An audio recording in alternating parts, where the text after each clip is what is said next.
আজকে আমরা সিটি কর্পোরেশনের পক্ষ থেকে কালকে আমরা প্রায় দেখেছেন জেলা প্রশাসক সিটি কর্পোরেশনের যৌথ উদ্যোগে আমরা সেখানে একটা স্পষ্টভাবে ডিক্লারেশন দিয়েছি। মালিক পর্যায়ে যারা আমদানিকারক প্রতি লিটার খোলা যেটা ভোজ্য তেল 153 টাকা, আর যেটা ট্রেডার্স যারা আছে খাতুনগঞ্জে যারা বিক্রি করছে তাদের জন্য 2 টাকা বাড়িয়ে 155 পার লিটার, আর যারা খুচরা মূল্য খুচরা যারা বিক্রি করছে এইসব বাজারে সেখানে 160 টাকা প্রতি লিটার। তো আজকে আমরা যেটা দেখতে পাচ্ছি যে এতদিন যে বোতলগুলো তো বাজার থেকে উধাও হয়ে গিয়েছিল এবং যেখানে তারা 195 টাকা ধরে তারা বিক্রি করছিল, আজকে আমরা এমআরপিতে যেটা রেট আছে সেই রেটে তারা 175-এ তারা বিক্রি করছে বোতলটা।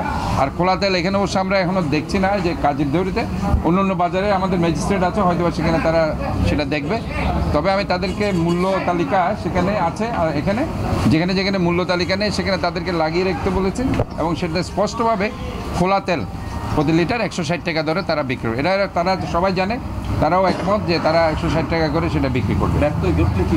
ব্যর্থ করলে আমি তাদেরকে বলেছি যে আইনের গতিতে চলবে। এখানে আমাদের যে ম্যাজিস্ট্রেট আছেন ওনারা কিন্তু এভরিডে সেটা মনিটরিং করবে। আমরা যেটা বলেছি জনগণের জন্য আমরা যেটা করার সেটা করব। রোজার মাস, সিয়ামের মাস, সংযমের মাস, মানুষকে তাদের স্বস্তির জায়গায় আমাদেরকে নিয়ে যেতে হবে।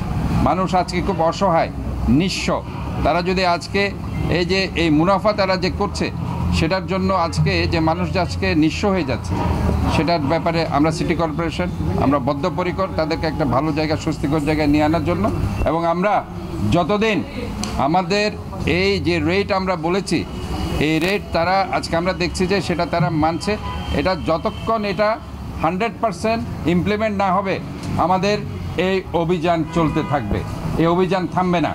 আমরা প্রতিদিন আমাদের যে ম্যাজিস্ট্রেট প্রত্যেকটা বাজার কিন্তু মনিটরিং করছে। আজকে শুধু কাজী ধরি না, আপনাদের বদ্দারহাট, পাহাড়তলি বাজার, তারপর চক বাজার সহ মোহরা বিভিন্ন বাজার সহ প্রত্যেকটা পতেঙ্গা বন্দর সহ প্রত্যেকটা বাজার আমাদের যেগুলো আছে সেগুলোতে তারা মনিটরিং করছে। ইভেন খাতুনগঞ্জে আমাদের আরেকটা ম্যাজিস্ট্রেট টিম আছে, সেই ম্যাজিস্ট্রেটের টিম সেখানে গিয়েছে, তারা সেখানে 155 টাকা ধরে বিক্রি করছে কিনা সেটা তারা মনিটরিং করছে। কারণ আমরা তাদেরকে বলে দিয়েছি 155 টাকার বেশি কেউ বিক্রি করতে পারবে না। যদি আমরা শুনেছি কিছু সেখানকার অসঙ্গতির কথা, তারা বলেছে যে তারা আগে বেশি দামে কিনে রেখেছে, এই জন্য তারা হয়তোবা একটু বেশি ধরে বিক্রি করছে। আমি তাদেরকেও বলতে চাই আমরা যেটা ইনস্ট্রাকশন দিয়েছি সেইভাবেই বলবৎ থাকবে।